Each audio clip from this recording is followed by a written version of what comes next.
আলু পটলের তরকারি খেয়ে খেয়ে যদি বোর হয়ে যাও তাহলে এই রেসিপিটা একবার ট্রাই করে দেখতে পারো। একদম অন্যরকম ভাবে তৈরি করা হবে। নমস্কার বন্ধুরা, তোমাদের সকলকে রুমির হেসেল ঘরে স্বাগত জানাই। আমি রুমি। আজকে আমি বানাবো এক মুঠো ছোলার ডাল দিয়ে আলু পটলের একটা দুর্দান্ত রেসিপি, যেটা গরম ভাত বা রুটি, পরোটা যে কোনো কিছুর সাথেই খেতে পারো। আর সম্পূর্ণ নিরামিষ একটা রেসিপি। তাহলে চলো আর বেশি দেরি না করে রেসিপিটা শুরু করা যাক।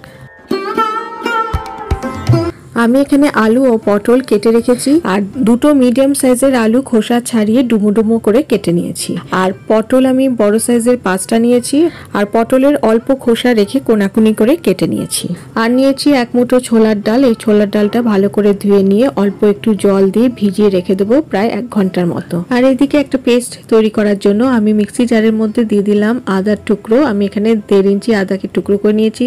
আর দিয়ে দিলাম একটা মিডিয়াম সাইজের টমেটোকে টুকরো করে, আর দুটো কাঁচা লঙ্কা দিয়ে দিলাম। এটাকে ভালো করে মিক্সিতে এবার পেস্ট করে নেব। এবার কড়াইতে দিয়ে দিলাম পরিমাণ মতন সর্ষের তেল, আর রান্নাটা সর্ষের তেলেই করব। তেলটা ভালো করে গরম করে নিয়ে এবার দিয়ে দেবো কেটে রাখা পটলগুলো। পটল দেওয়ার পর নাড়াচাড়া করে মিশিয়ে নিয়ে এবার পটলের পরিমাণ মতন একটু নুন দিয়ে দিলাম। এরপর নাড়াচাড়া করে মিশিয়ে নিয়ে ঢাকনা দিয়ে তারপর পটলটাকে ভালো করে ভেজে নেব। মাঝে মাঝে ঢাকনাটা খুলে একটু নেড়েচেড়ে নেব যাতে পটলগুলো বেশি না পুড়ে যায়। ব্যাস, আবার ঢাকা দিয়ে ভালো করে আবার একটু ভেজে নেব। পটল খুব ভালো করে ভাজা হলে রান্নাটাও কিন্তু খুব ভালো হবে, তাই পটলটা আমি খুব ভালো করেই আগে ভেজে নিচ্ছি। পটল প্রায় 70%-এর মতো ভাজা হয়ে গেলে এবারে কেটে রাখা আলুর টুকরোগুলো দিয়ে দেবো।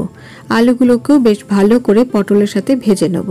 তোমরা চাইলে একসাথে আলু পটল আগেই ভেজে নিতে পারো, তবে আমি আলাদা করেই ভেজে নিলাম আগে পটলগুলো, তারপরে আলুগুলো দিয়ে ভেজে নিচ্ছি একসাথে। আলু টুকরোগুলো দেওয়ার পর একটু নেড়ে চেড়ে এর মধ্যে দিয়ে দেবো আবার একটু পরিমাণ মতো নুন। নুনটা দেওয়ার পর একটু নাড়াচাড়া করে নিয়ে আলুগুলোকেও ভেজে নেবো একটা ঢাকা চাপা দিয়ে। আবার ঢাকাটা মাঝে মাঝেই খুলে একটু নাড়াচাড়া করে নেব যতক্ষণ না আলুটা খুব ভালো করে ভাজা হয়। বন্ধুরা, আমার চ্যানেলে আরও অনেক রেসিপি পেয়ে যাবে, নিচে ডেসক্রিপশন বক্সে লিঙ্ক দিয়ে দেবো, তোমরা চেক করে নিতে পারো। আমার চ্যানেলে নতুন বন্ধু হয়ে থাকলে তোমাদের যদি ভিডিওটা ভালো লেগে থাকে তাহলে একটা লাইক ও কমেন্ট করে চ্যানেলটিকে সাবস্ক্রাইব করে নেওয়ার অনুরোধ রইল। আর পাশে থাকা বেল আইকনটাকে অবশ্যই প্রেস করে দেবে যাতে পরবর্তীকালে আমি যখনই কোনো রেসিপি শেয়ার করব তার নোটিফিকেশন তোমাদের কাছে আগে পৌঁছে যাবে। আলু ও পটল খুব ভালো করে ভাজা হয়ে গেছে, এবার এগুলি আলাদা একটা প্লেটে তুলে রাখছি।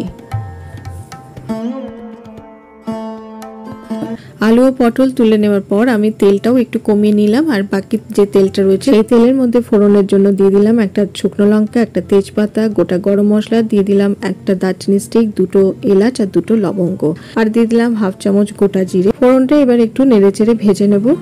এবার এর মধ্যে দিয়ে দেবো আদা, কাঁচা লঙ্কা ও টমেটোর পেস্টটা, যেটা আগে মিক্সিতে পেস্ট করে রেখেছিলাম সেটা দিয়ে দিলাম। এবার একটু নাড়াচাড়া করে নেব যতক্ষণ না আদা কাঁচা লঙ্কার কাঁচা গন্ধটা চলে যায়। কাঁচা গন্ধটা চলে গেছে, এবার অ্যাড করছি কিছু গুঁড়ো মশলা। দিয়ে দিলাম 1/2 চামচ হলুদ গুঁড়ো, 1/2 চামচ জিরে গুঁড়ো, 1/2 চামচ ধনে গুঁড়ো, আর দিয়ে দিলাম রঙের জন্য 1/2 চামচ কাশ্মীরি লাল লঙ্কা গুঁড়ো। সামান্য জল দিয়ে মশলাটাকে খুব ভালো করে কষিয়ে নেব। মশলাটা ভালো করে কষিয়ে নেওয়ার পর ভিজিয়ে রাখা ছোলার ডালটা দিয়ে দিলাম। এবার মশলার সাথে ছোলার ডালটাকে ভালো করে কষিয়ে নেব। সামান্য পরিমাণে গরম জল অ্যাড করলাম, আর জলটা দিয়ে একটু নাড়াচাড়া করে নিলাম। এবার ঢাকা দিয়ে লো ফ্লেমে মিনিট 7 ডালটাকে সেদ্ধ করে নেব। 7 মিনিট পর ঢাকাটা খুলে একটু নেড়েচেড়ে নিলাম। এবার এর মধ্যে দিয়ে দেবো ভেজে রাখা আলু ও পটল। ডালের সাথে আলু ও পটল কষিয়ে নেব। দিয়ে দিলাম স্বাদ মতো নুন। নুনটা একটু বুঝে দেবে, কারণ আলু ও পটল ভাজার সময় নুন দেওয়া হয়েছিল। নুনটা দিয়ে ভালো করে মিশিয়ে নেব। ভালো করে কষিয়ে নিয়ে এবারে আমি অ্যাড করলাম গরম জল। প্রথমে আমি 1/2 বাটি গরম জল অ্যাড করেছিলাম, এবারে সামান্য একটু গরম জল অ্যাড করে দিলাম। আবার একটু নাড়াচাড়া করে নিয়ে এবারে ফ্লেমটা লোতে করে 6 থেকে 7 মিনিট রান্নাটা করে নেব। 7 মিনিট পর ঢাকাটা খুলে নেব।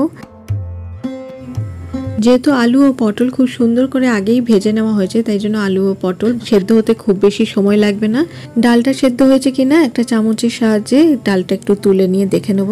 ডালটা যেমন সেদ্ধ হওয়া দরকার তেমনই সেদ্ধ হয়েছে। খুব বেশি সেদ্ধ হয়ে যায়নি, আবার একদম শক্তও হয়নি। এবার এর মধ্যে দিয়ে দিচ্ছি 2 চা চামচ নারকেল কোড়া। এই নারকেল কোড়াটা দিলে কিন্তু এই আলু পটলের তরকারিটা আরও বেশি টেস্টি হবে। তোমরা চাইলে স্কিপ করে যেতে পারো, তবে দিলে কিন্তু ভালোই লাগবে। নারকেল কোড়াটা দিয়ে আবার একটু নাড়াচাড়া করে নিচ্ছি। এবারে টেস্টটা ব্যালেন্স করার জন্য দিয়ে দিলাম 1 চামচ চিনি, আর সাথে দিয়ে দিলাম 1/2 চামচ গরম মশলা গুঁড়ো, আর একটা লঙ্কাকে 2 টুকরো করে দিয়ে দিলাম। আর যেহেতু নিরামিষ রান্না তাই দিয়ে দিলাম 1/2 চামচ ঘি। সবকিছু এবারে ভালো করে মিশিয়ে নেব। মেশানো হয়ে যাওয়ার পর এবারে ফ্লেমটা অফ করে ঢাকা দিয়ে 2 মিনিট স্ট্যান্ডিং টাইমে রেখে দেবো। 2 মিনিট স্ট্যান্ডিং টাইমে রেখে দেওয়ার পর এবারে একটা বোলের মধ্যে আমি সার্ভ করে নিচ্ছি। ব্যাস তৈরি হয়ে গেল সম্পূর্ণ নিরামিষ ছোলার ডাল দিয়ে দুর্দান্ত স্বাদের আলু পটলের তরকারি। এটা গরম ভাত বা রুটি পরোটার সাথে খেতে ভীষণই ভালো লাগবে। রেসিপিটা ভালো লাগলে শেয়ার করার অনুরোধ রইল, আর বাড়িতে একবার বানিয়েও আশা করি সকলেরই ভালো লাগবে। ব্যাস আজকে তাহলে এই পর্যন্ত। আমি আবারও হাজির হয়ে যাব আমার হেসেল ঘরের খবর নিয়ে। তোমরা সবাই ভালো থেকো, সুস্থ থেকো। টাটা।